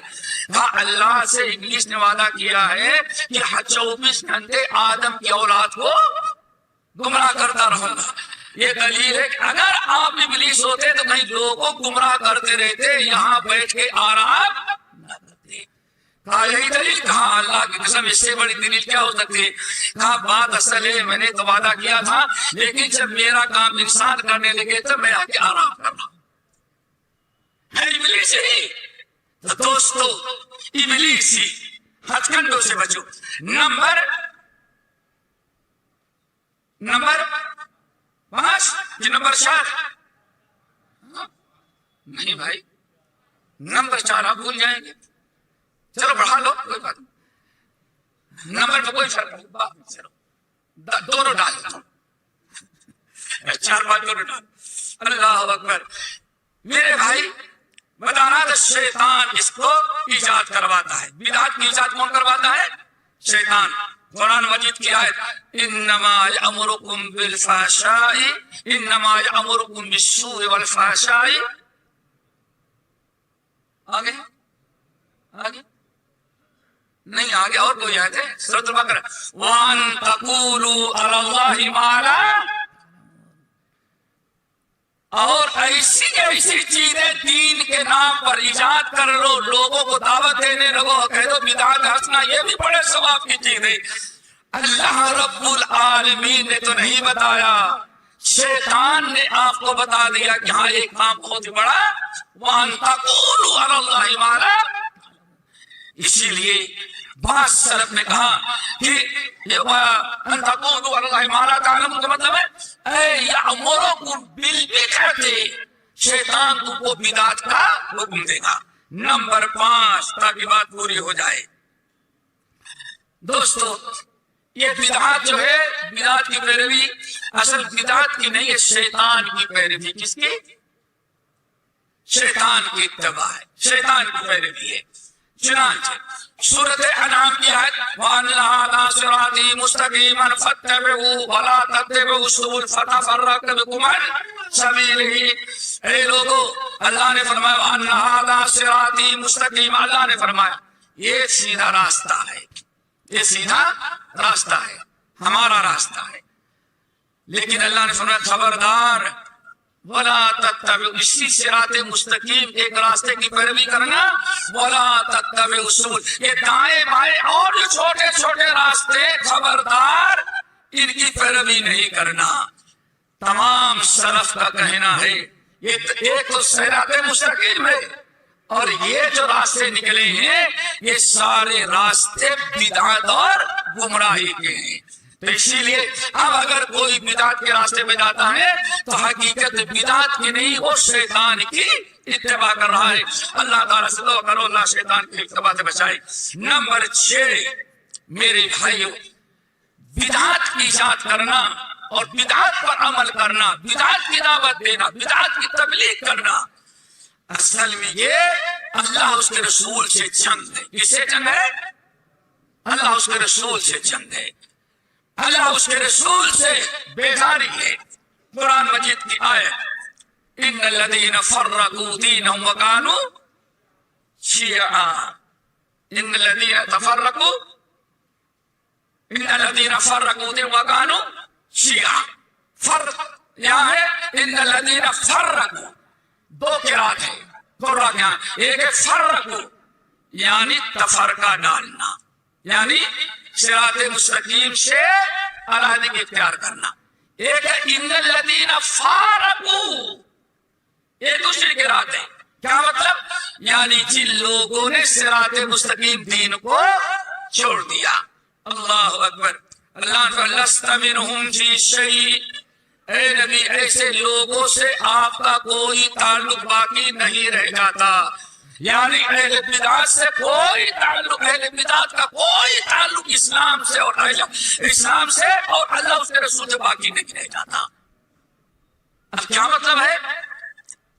حضرت عبداللہ بن عباس کہتے ہیں لَسْإِنَّ الَّذِينَ فَرَّقُوا دِينَهُمْ، جن لوگوں نے دین کو چھوڑا، ٹکڑے ٹکڑے کیے، یعنی بدعتیں ایجاد کی، کہتے کون ہیں؟ آپ غور سے سنو، کہتے ہم اہل البدع واہل الشبہات واہل الضلالہ۔ یہ کون ہے؟ سنت میں صراط مستقیم میں شک کرنا، بدعت ایجاد کرنا اور ضلالت و گمراہی کو اختیار کرنا۔ نمبر برابر ہے نمبر 7، اللہ اکبر۔ اللہ تعالیٰ اہل بدعت کی کوئی اہل بدعت کی توبہ قبول نہیں کرتے، اہل بدعت کا کوئی عمل، اگر آدمی بدعت پر عمل کر رہا ہے اور نیکیاں بھی کرتا ہے، جیسے کہتے ہیں نا ارے حج بھی جا رہا ہے، عمرہ بھی جا رہا ہے، اعتکاف بھی کر رہا ہے، نعرے رسالت بھی لگا رہا ہے، نعرے غوثیہ بھی لگا رہا ہے، اور بھی ماشاءاللہ محرم دیکھو ہوگا کیسے سب کر رہے ہیں لوگ. لیکن غور سے سن لو میرے بھائیو، کہتے ہیں نمبر 10 کہ اہل بدع کی توبہ اللہ قبول نہیں کرتا. یعنی بدعت کے علاوہ بھی کتنے بھی گناہ کر ڈالے، کتنی بھی نیکیاں کر ڈالے، اللہ اس کے توبہ قبول نہیں کرتا، اس کی نیکی قبول نہیں کرتا. یہ بڑا نقصان ہے. سورۃ طٰہٰ کی آیت الا من تاب وآمن وعمل صالحا. آگے یہاں تک تو سب کو یاد ہے. الا من تاب وآمن وعمل صالحا ثم اهتدى.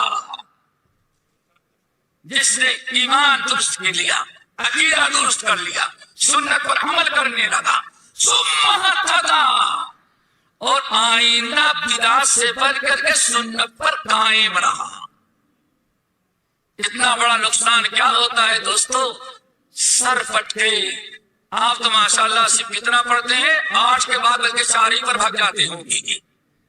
ادھر بیچارہ 20 پڑھ رہا ہے، رات کو پڑھ رہا ہے، فجر کے بعد 22 رکعتیں، وہ کتنا پڑھ رہا ہے. لیکن اگر بدعت پر ہے تو اس کی کوئی نیکی قبول نہیں. کیوں؟ هل اتاک حدیث الغاشیہ وجوہ یومئذ خاشیہ عاملۃ ناصبہ. عمل کرتے کرتے تھک چکا ہے، اتنی نیکیاں کی ہے.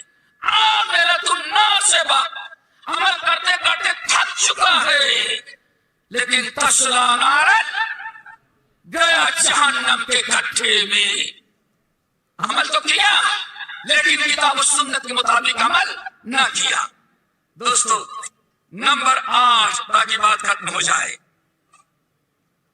اہل بدع قیامت کے دن سب تو کچھ ہی ہے، لیکن کچھ بھی ہو دامن پکڑ کر پکڑ جائیں گے. او میرے بھائی، یہ قرآن مجید کی آیت 23 مقام پر ہے، ہم صرف ایک مقام پڑھ کے سناتے ہیں. اہل بدعت قیامت کے دن اللہ کے نبی صلی اللہ علیہ وسلم کی شفاعت سے محروم رہیں گے. دلیل اللہ نے ارشاد فرمایا سورۃ فرقان کے آیت یوم یعض الظالم علی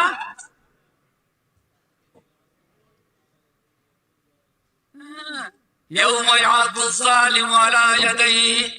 یہ بدعتی سب کچھ کیا، لیکن قیامت دن اٹھا تو اپنے ہی دھاپوں سے اپنے ہاتھ کو جیسے اونٹ چارہ چباتا ہے ایسے مارے افسوس کے اپنا ہاتھ چبا رہا ہے. کیا جرم کیا ہے میرے بھائیو؟ کیا جرم تھا اس کا؟ جرم یہ تھا کہ سنت کی اتباع نہ کیا اور اس نے بدعت پر عمل کیا. پھر کیا نتیجہ نکلا؟ یوم یعض الظالم علی یدیہ. آگے کیا ہے بیٹے؟ یقول یا لیتنی اتخذت مع الرسول سبیلا. کاش کی ساری نیکیاں رائے گاہ ہو گئی، تباہ برباد ہو گیا، اب تو دوبارہ عمل کرنے کا چاہت بھی نہیں ہے. دنیا میں تو کہا وہابیوں کی باتیں نہیں سنو، اصلاح نہیں کرو، یہ بڑا معاملہ ہے. اب وہاں جاؤ گے تو برباد ہو جاؤ گے. جیسے ابھی جس آپ نے سنا ہوگا واٹس ایپ پر ٹہل رہا ہے، جیسے یہودی کے بعد بیٹھو مسلمان رہو گے، ہندو کے بعد بیٹھو مسلمان رہو گے، عیسائی کے بعد بیٹھو مسلمان رہو گے، شرابی کے بعد بیٹھو مسلمان رہو گے، وہابی کے بعد بیٹھے تو مرتد ہو جاؤ. قیامت کے دن پتا چلے گا. یا ویلتا، یا ویلتا، اب روتا ہے. یوم یعض الظالم علی یدیہ، اپنے ہاتھوں کو چبائے گا، نوچے گا. کیوں؟ کسی اور کو کچھ کر نہیں سکتا. اور کیا کہے گا؟ یا لیتنی اتخذت مع الرسول سبیلا. کاش کی رسول کا طریقہ سبیل ہے نا، کاش کی رسول کا طریقہ اپنایا ہوتا. آگے اگلی آیت کیا ہے بیٹے؟ یا ویلتا لم اتخذ فلانا. فنا کی محبت نے کبھی کالی پگڑی والے کی محبت نے ہمیں برباد کیا. یا ویلتا لیتنی لم اتخذ فلانا خلیلا، کاش کہ ہم فلاں کو مجھ سے محبت کر کے اس کی بات کو نہ مانے، اس کے طریقے کا پر نہ چلتے. اور آگے بڑھ، اگلی آیت کیا ہے؟ اب کہیں گے دامن پکڑ کر مچل جائیں گے. کیوں؟ اللہ کے رسول سے محبت میں سب کچھ کر رہے ہیں تو قیامت کی شفاعت کریں گے. اب آگے اللہ کے رسول آ جائیں گے. آگے کیا ہے؟ وقال الرسول یا ربی ان قوم اتخذوا هذا القرآن مہجورا. اے اللہ ان ظالموں کی میں سفارش نہیں کرتا. کیوں؟ انہوں نے قرآن و سنت کو ترک کر رکھا تھا، شرک و بدعت کو اپنا. میرے بھائیوں کوئی معمولی چیز نہیں ہے بدعت کے نقصانات. نمبر 9، تو خوش ہوتے ہوں گے جلدی فرصت مل جائے. نمبر 9 میرے بھائیوں، اہل بدعت جو ہیں ان کے ساری اعمال، صدقہ، خیرات، جو کچھ بھی کر رہے ہیں، ان کا کوئی عمل بدعت قبول کرنے نہیں دیتی. اللہ اکبر. اللہ نے فرمایا وَمَن يَتَّبِعْ غَيْرَ سَبِيلِ الْمُؤْمِنِينَ نُوَلِّهِ مَا تَوَلَّىٰ وَنُصْلِهِ جَهَنَّمَ وَسَاءَتْ مَصِيرًا. ہم بدعت کو بتا دیا کہ بدعت ہے، ہم اس کا ہاتھ پکڑ کے نہیں روکیں گے. اگر وہ چل رہا ہے چلنے دو، چلنے دو.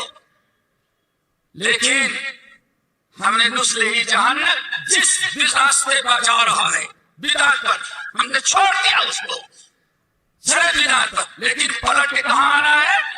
ہمارے پاس نولہ ما تولا ونصلہ جہنم وساءت مصیرا. دعا کرو اللہ تعالیٰ اس بلا سے بچا لے. پھر صحیح بخاری کی روایت بڑی مشہور، اور امام بخاری رحمت اللہ علیہ نے کتاب الاعتصام بالکتاب والسنہ میں نقل کیا. کس میں؟ اللہ اکبر. کل امتی یدخلون الجنت الا من ابا. اے لوگوں میرے سارے امتی جنت میں جائیں گے لیکن وہ نہیں جائے گا جس نے جنت میں جانے سے انکار کیا. یا دوسرا ترجمہ کل امتی یدخلون الجنہ، ہمارے سارے امتی جنت میں جائیں گے لیکن وہ نہیں جائے گا جس نے خود جنت میں جانے سے انکار کر دیا. اللہ اکبر. صحابہ کرام نے پوچھا یا رسول اللہ ومن یابا، کون بدبخت امتی ہے جو آپ کا انکار کرے یا جنت میں جانے سے انکار کرے؟ آپ نے فرمایا زبان سے نہیں کرتا، عمل سے کرتا ہے. کیا ہے؟ من اطاعنی فقد دخل الجنہ ومن عصانی ابا. جس نے میری اطاعت کیا وہ تو جنت میں گیا. ومن عصانی، اور جس نے میری نافرمانی کی سمجھو فقط ابا، اس نے انکار کر دیا. دعا کرو سب کو اللہ تعالیٰ.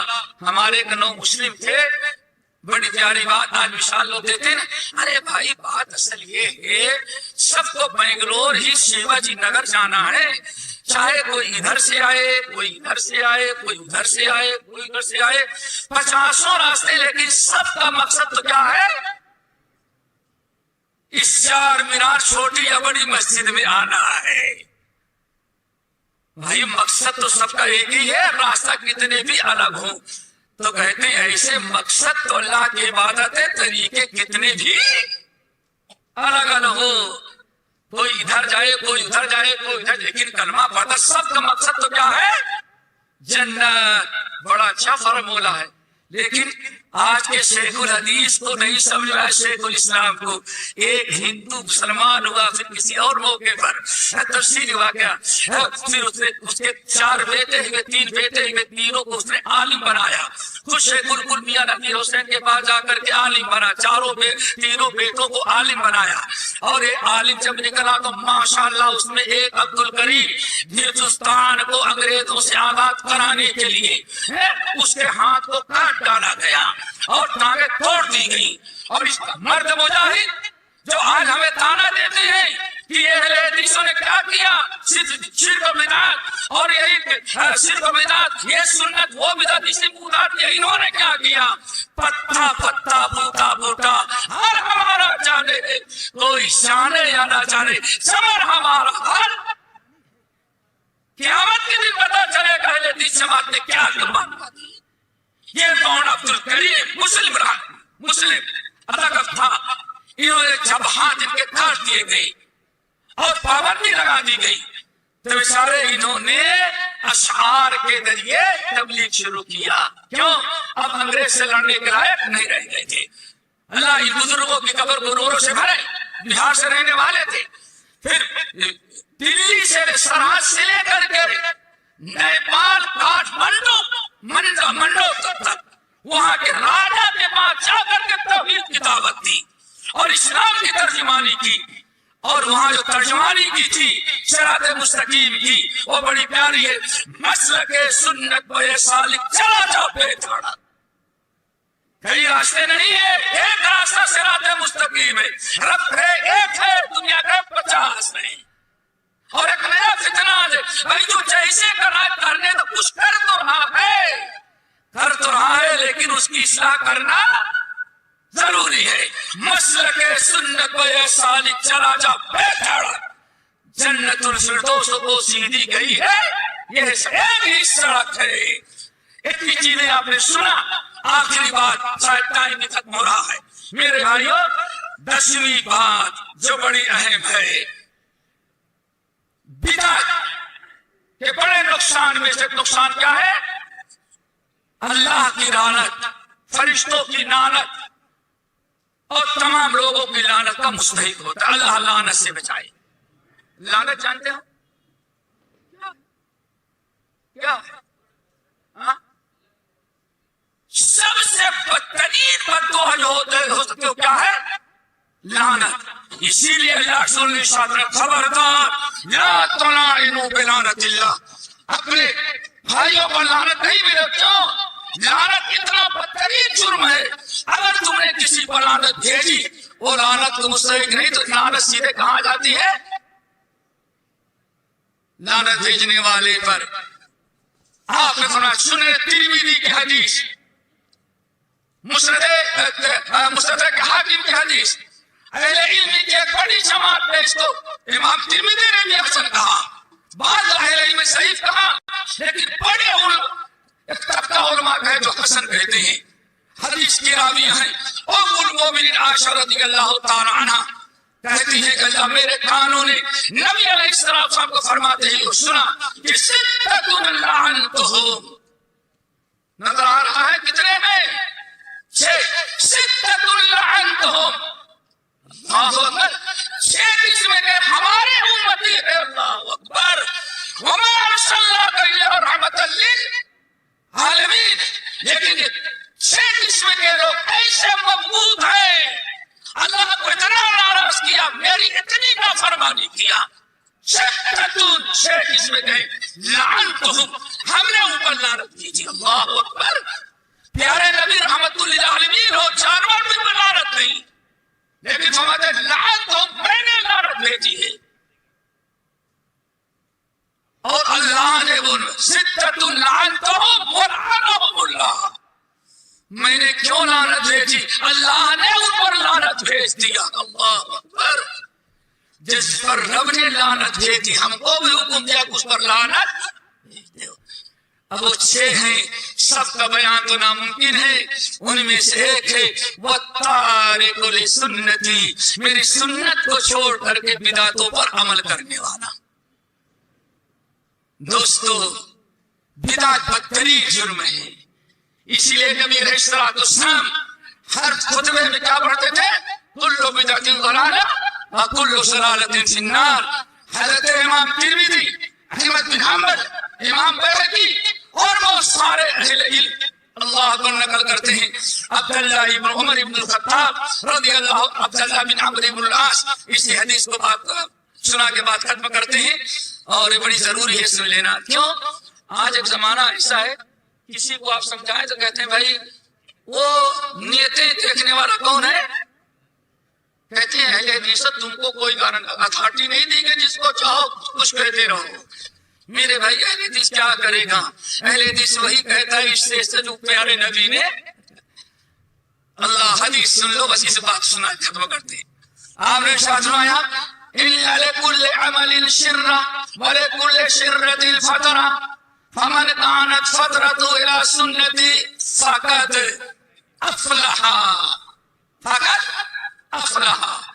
آپ فرماتے انسان کی فطرت میں ہے جب کوئی عمل کرنا چاہتا ہے تو پہلے اس کے اندر عمل کرنے کا شوق. کانفرنس ایسے اٹھ کے نہیں آ گئے, ہفتے سے انتظار کرتے رہے ہوگے. لیکن عمل شرنا, ہر عمل کا ایک پہلے شوق و جذبہ پیدا ہوتا ہے, پھر وَلِكُلِّ عَمَلٍ فَتْرَةٌ, اور وہ عمل جس کے کرنے کا شوق جذبہ پیدا ہوا اس وقت آدمی کو سکون نہیں ملتا جب تک کہ اس کو عملی جامہ نہیں آ جائے. آگے بات سمجھے, غور سے سننا. ہر آدمی کے اندر عمل کرنے کا جذبہ بہت پیدا ہوتا ہے, لازمی چیز ہے ریاکاری نہیں, عمل کرنے کا جذبہ. اور عمل کرنے کا جذبہ اس وقت تک ٹھنڈا نہیں ہوتا جب تک کہ اس کو عملی جامہ نہ پہنا لے.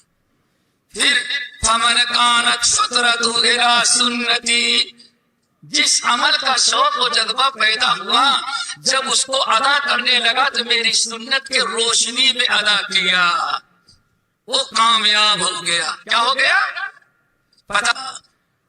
اللہ کے رسول فرمایا اتنا عمل کرنے کے باوجود کہاں چلا گئے وہ جہنم میں. دعا کرو, پتہ چل گیا صرف نیت اچھی ہو اس پر ثواب نہیں دیتا جب تک نیت کے ساتھ ساتھ عمل سنت کے مطابق نہ ہو. اسی لیے سلف کہا کرتے تھے لا, یہی قول سن لے, لا يقبل قول الا بعمل, بندے کا کوئی قول قابل قبول نہیں جب تک کہ اس کا عمل قول کے مطابق عمل نہ ہو. ولا يقبل قول ولا عمل الا بنیت, آدمی کا قول اور عمل کتنا اچھا ہو اللہ کے ہاں ثواب نہیں, مقبول نہیں جب تک کہ اس کی نیت درست نہ ہو. تین چیزیں درست ہو گئی, عمل بھی درست, قول بھی درست اور نیت بھی درست. اب تو یہی کہتے ہیں اللہ نیتوں باہر اللہ جانتا ہے, آپ کو ذمہ دار نہیں بنایا, اللہ کے وہ ٹوکتے بھی نہیں. پھر آگے سنو, اور بعض روایتوں کے مطابق ایک اور حضرت علی کا ہے, کچھ لوگوں نے کہا ام سلمہ کا ہے, کچھ لوگوں نے کہا امام حسن بصری کا ہے. ایک سلف کے بڑے اقوال میں سے لا يقبل قول الا بعمل ولا يقبل قول ولا عمل الا بنیت. تین چیزیں ہو گئی. اب چوتھی چیز سنو, لا يقبل قول ولا عمل ولا نیت الا ما وافقت السنہ. انسان کا قول عمل نیت کتنی اچھے ہو قابل قبول نہیں جب تک کہ اس کا عمل سنت کے مطابق نہ ہو. اگر نیت اچھی ہے, مقصد اچھا ہے, عمل اچھا ہے, بڑا مخلص ہے, لیکن سنت کا دامن ہاتھوں سے چھوٹ گیا, اس کا عمل اللہ تعالیٰ کا قابل قبول. دعا کرو اللہ ہم سب کو ہر قسم کی بدعات سے بچائے, منکرات سے بچائے, اور سنت پر عمل کرنے کی توفیق دے, اور ساری زندگی اللہ تعالیٰ ہم سب کو سنت کا داعی اور مبلغ اور سنت کا علم بردار بنائے. اور نبی علیہ السلام دنیا سے جاتے جو پیشن گوئی کی تھی, دنیا گمراہ ہو جائے, پھیل جائے, لیکن ایک گروہ ہماری امت میں قائم رہے گا. اللہ تعالیٰ سے دعا کر اس کے پھر کہنا جی ہم سب کو داخل کر لے. اقول قولی ھذا واستغفر اللہ من كل ذنب. جزاک اللہ خیر.